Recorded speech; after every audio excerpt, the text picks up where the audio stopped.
Well, as was just reminded, as Linda just reminded us all, in 2016, we are joining hundreds of other centers for spiritual living around the world to explore our community, our denomination, if you will, our denomination's global vision, which is a world that works for everyone. It's not a little thing. It's a giant vision. But that world that works for everyone is our theme for January. And we talk a lot about what that means and how we get there. And like any vision, particularly a big vision, it starts with little steps that each one of us make. It starts with tiny changes in thinking and behavior that radiate out, and that it starts with changed definitions for us of what it should mean to be human in this world and what it should mean to be part of a society of human beings in this world. And today I want to talk about one of the reasons the world doesn't work for everyone right now. And that reason is that we have a real propensity for suffering, we humans. Many of us do. And when I say the world doesn't work, I mean, of course it does, right? We are all creating just what we believe we should have, and that and our life experience is a direct reflection of what it is that we're using in our thinking to set off the creative process of our lives. But the problem is that many people don't believe that they're creating the experience of their lives. Many people don't believe they have any way of changing what's coming down the pike. My colleague, Dr. John Waterhouse, changed the vision statement a little bit, and he said, we see a world that works for everyone, a world where everyone knows how it works. And I think that's a really nice change. It's a really nice change. Because in a world where everyone knows how it works, we would be creating happy, joyful, fulfilling lives for ourselves in the main, I think, because that's what we want. You know, in a world that worked for everyone and everyone knew how it worked, we would no longer allow collectively the massive poverty and the violence and the incessant war that goes on around our world. If everybody knew how it worked, there would be an atmosphere of caring and sharing, of coming from love, of open-hearted living. And I say that because living from an open heart, from a place of love, is what works best for us individually and what works best for us collectively. So if everybody knew how it worked, that would be the world we would see, a world that works for everyone. That's sort of the way I hold that vision for myself. I ran into this poem the other day that I want to share with you that fits beautifully into this idea of severing our attachment to suffering. It's called I Worried. That's the name of the poem. I worried a lot. Will the gardens grow? Will the rivers flow in the right direction? Will the earth turn as it was taught? And if not, how shall I correct it? Was I right? Was I wrong? Will I be forgiven? And how can I do better? Will I ever be able to sing? Even the sparrows can do it. And I am, well, hopeless. Is my eyesight fading? Or am I just imagining it? Will I get rheumatism? Lockjaw? Dementia? Finally, I saw that worrying had come to nothing and gave it up and took my old body out into the morning and sang. I love Mary Oliver because she just encapsulates what it means to be a human being so beautifully. When we suffer because we worry about stuff we have no business worrying about. Will the earth turn as it was taught? Boy, I don't know. Or stuff that doesn't matter at all. Or stuff that very likely will never happen to us. No, you won't get lockjaw today. But I'll tell you what. The other day I was on Facebook and I saw this posting with an article called Diseases That Doctors Most Often Misdiagnose. Well, I clicked on that in a hurry. I thought maybe I have one, right? But I caught myself before I read it, thank goodness. I realized I was awfulizing again. I was worrying about something that is not going to happen. There is no reason for me to think I have any disease, let alone one that a doctor is going to misdiagnose. But we go there. We go there. We suffer because we worry. And we suffer because somewhere along the line we were taught and adopted the party line, which is that there is some standard of perfection that we need to meet. And since we can't possibly meet it, first of all, because it's a false standard, and second, because it's always changing, right? The definition of perfection is always changing. Since we can't meet it, we are not worthy. We are inadequate. We suffer because we buy into that party line. We suffer because we are divine beings having a human experience in a human society, and part of being human is to feel pain. There's no escape from that. Pain is not optional. Nobody gets through an entire human life with no pain. It might be physical pain from injury or illness. It might be the pain of grief when someone leaves or dies. It might be mental pain of being frightened or anxious. Everybody feels those things. Everybody. Every human being. What happens to us, though, is we enter into relationship with our pain. We invite it home for dinner. We get intimate with it. We get way too intimate with it. We believe what it tells us, that because we're in pain, we're unworthy. There must be something wrong with us, because that's the other part of the party line. We're not supposed to feel pain, right? We're supposed to always be in the light and everything should be joyful and rosy. We believe that things are never going to get any better. That's suffering. Suffering is optional. It is a choice we make. It is learned behavior. And part of it comes from worry, and part of it comes from not knowing how to feel pain and walk through it. Feel pain, learn its lessons, and walk on. Part of it comes because it strikes within us this deep chord of unworthiness. There's an Indian mystic recently died named Osho, and he said, suffering is not holding you. You are holding suffering. When you become good at the art of letting suffering go, you'll come to realize how unnecessary it is to drag that burden along with you. You'll see that no one other than you was responsible. The truth is that existence wants your life to be a festival. I love that, and I believe it. I believe it. Existence wants your life to be a festival. One of the things that keeps us suffering, I think, is a deeply held belief that existence, or God, or whatever you want to call it, wants us to suffer.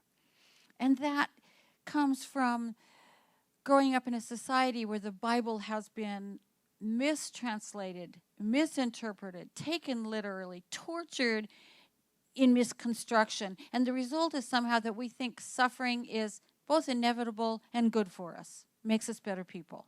What a crazy idea. What a crazy idea. When something like that is given to us as through the society, the subconscious doesn't sort it out to see if it makes sense. It just sort of buys it, you know. I find in myself this, every once in a while, this idea will come up that suffering makes you stronger. It does not. It does not. It makes you unhappy and tired. Suffering doesn't do anything for us.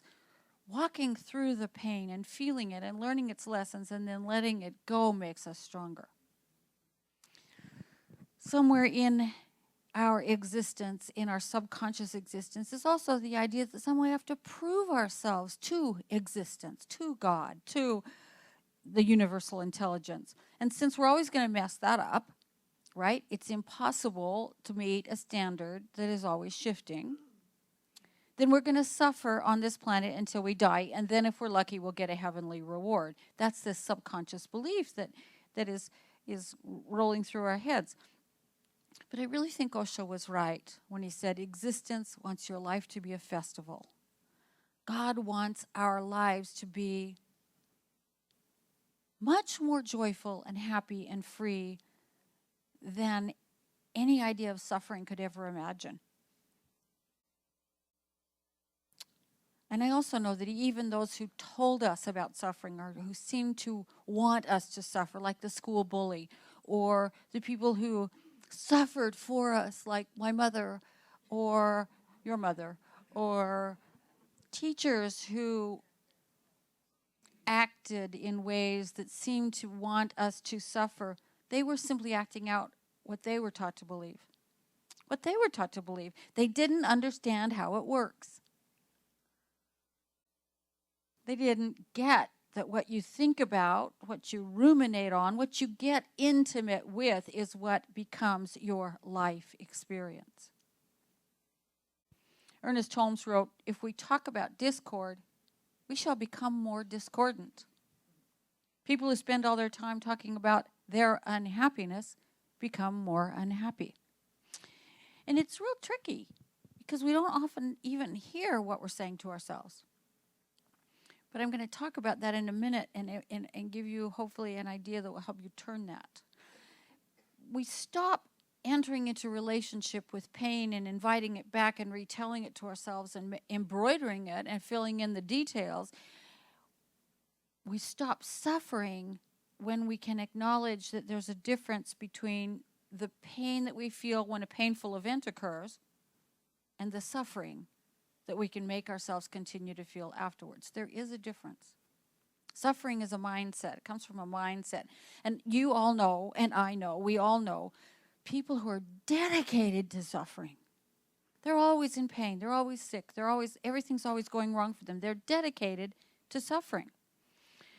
The victim mindset, the I am unworthy of joy mindset. But then there's the one who takes her old body out into the morning and sings. You know? She makes that choice. She doesn't take on the suffering. She says, oh my God, here I am worrying about whether the rivers are going to run in the right direction. I think I'll go outside and sing. You know? Much better choice. Much better choice. The first step is just to acknowledge that we choose to suffer unnecessarily. We can't choose not to feel pain, but we can choose whether we suffer or not.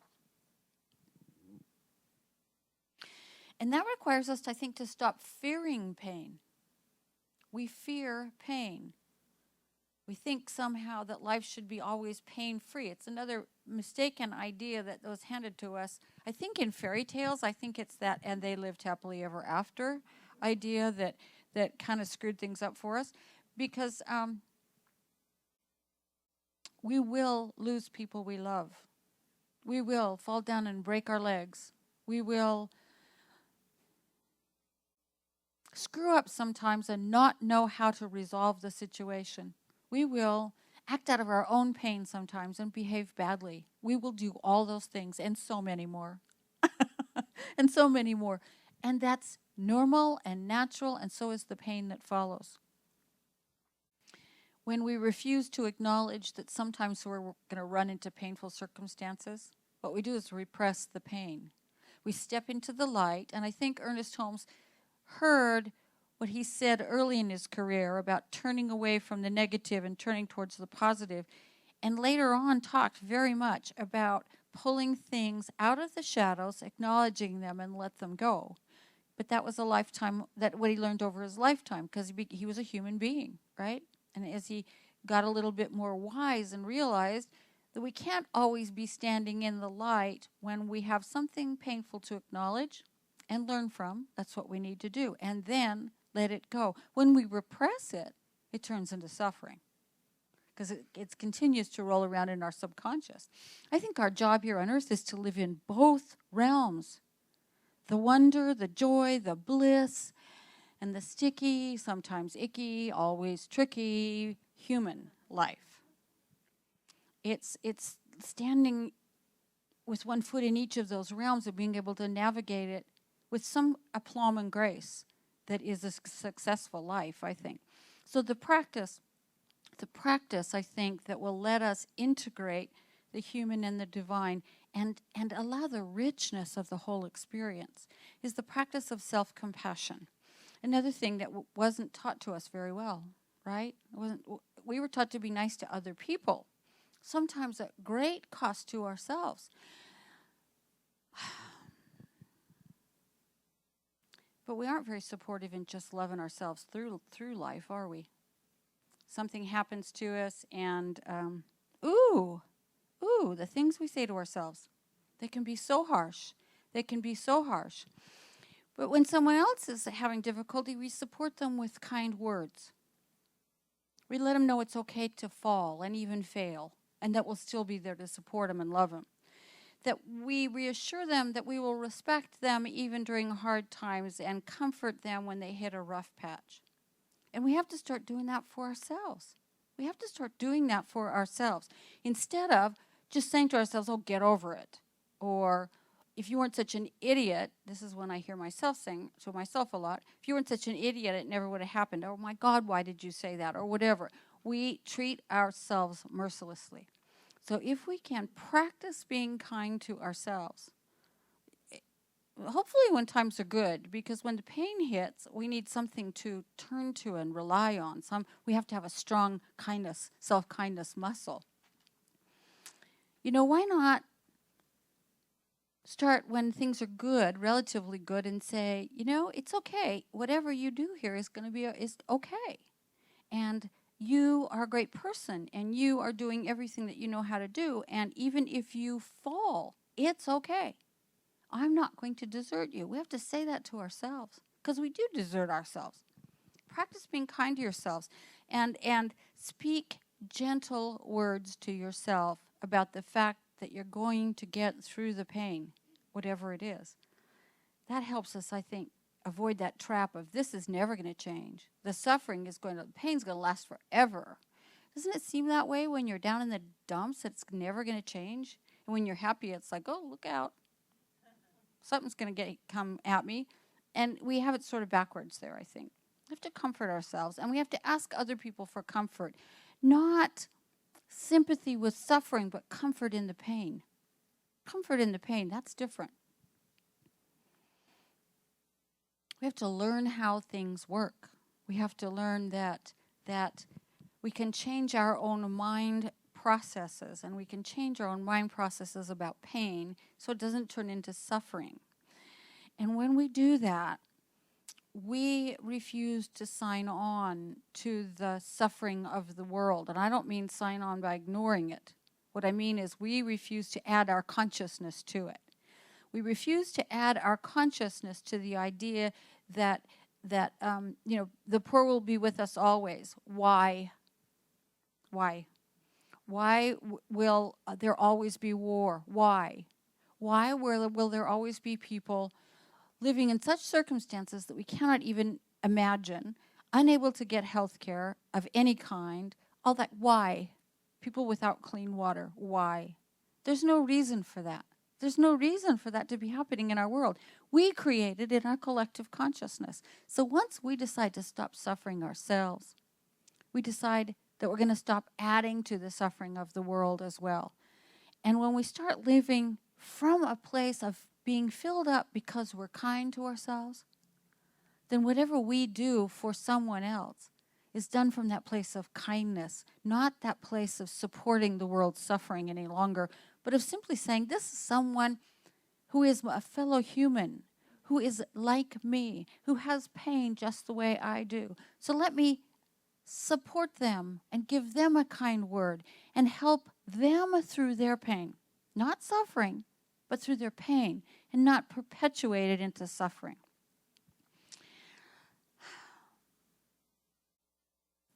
Acknowledging our common humanity is a really important thing in staying out of suffering, I think. Because everybody, as I said, everybody has pain. It does not have to turn into suffering for any of us. It doesn't. And mindfulness is the other part of it. That helps us keep from falling into the pit of suffering. When we're mindful of what we're feeling, we can see that the feeling will change. I remember when I quit smoking years ago, somebody told me, just pay attention to the craving. You'll see it goes away after a few seconds. And you know what? They were right. And in between that craving and the next was a space of, physical pain's the same way. A pain will come and then it ends. And before the next one starts, there's a space. Just seeing that those things change can help us see that we can change our whole approach to the pain, whatever the pain is. When we're mindful and paying attention to this body-mind of ours, we can see that physical pain or psychic pain is not the same from one moment to the next. And that can also help us stay out of the things are never going to get any better place. Self-compassion, quite simply, is the thing that will help us avoid suffering. It's not wimpy. It's not egotistical. It's not self-indulgent. It is mentally, physically, and spiritually the healthiest thing we can do for ourselves, to be compassionate toward ourselves. There was a study a study I read about the other day that said the more self-compassion a combat veteran has, the less likely they are to develop PTSD. It's a painful thing they come back from. It's painful. But what they've usually been told is, suck it up and get through it, which makes them repress it into the place of suffering, right? If a person can be very compassionate towards themselves with even that kind of psychic pain, they can let it go. It doesn't have to become part of who they are. See, the world that works for everyone can only happen when we create lives for ourselves that work. So when we remember that this is the way it works, what I do in this moment is creating what I'm going to experience in the next, and so forth and so on. And the more self-compassion I have, the more full cup I will bring to those around me. The more powerfully we can walk through pain and avoid suffering, the more we show that it can be done. And when we're not walking in suffering, we can love the world. We can love the world. And as the song about karma said, that's what we're here for, right? We're here for love, nothing more, nothing less. We're here to love one another, to love the world, to emit all of the care and kindness and joy and light that we're capable of emitting. When we learn to be compassionate with ourselves, as they say on the airlines, our oxygen mask is on first. And then we can learn to be compassionate towards others, to act without perpetuating the suffering that's already out there. So practice it. Practice being compassionate with yourself. Practice it even when times are good, so that you'll remember how when they're not so good. I would never wish suffering on any of you, on any of us. And neither would the God of my understanding. I truly believe Osho was correct when he said, the truth is that existence wants your life to be a festival. May it be so. Let's pray together.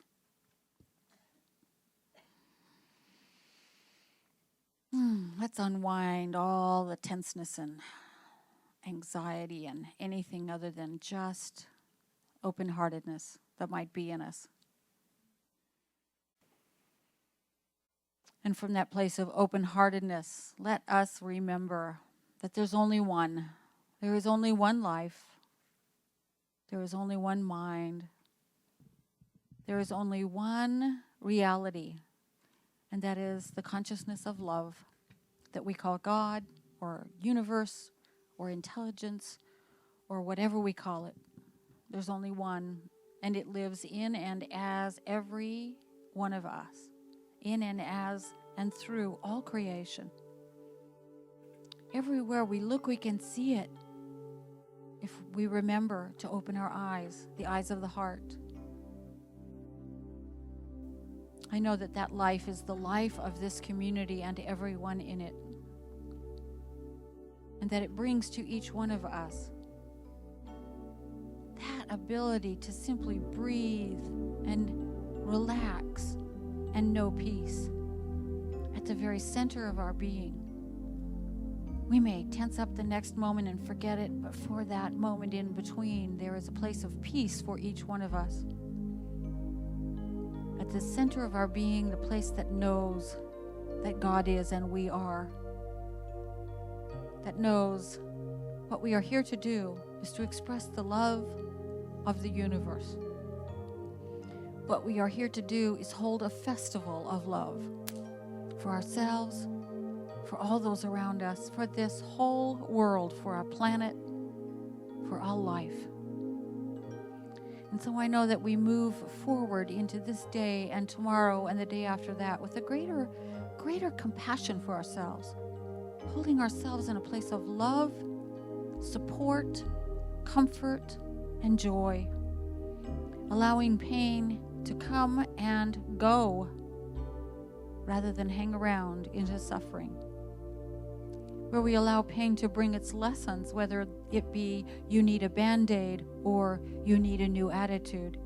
And we learn those lessons and we walk forward into a place of greater open-heartedness, into a place of greater love, into a place of greater joy. Always, always, always emitting that unique light that only we can emit. Emitting that unique livingness that only we can emit. And as we do so, the world grows brighter and more alive and more full of love and becomes a festival of God's life.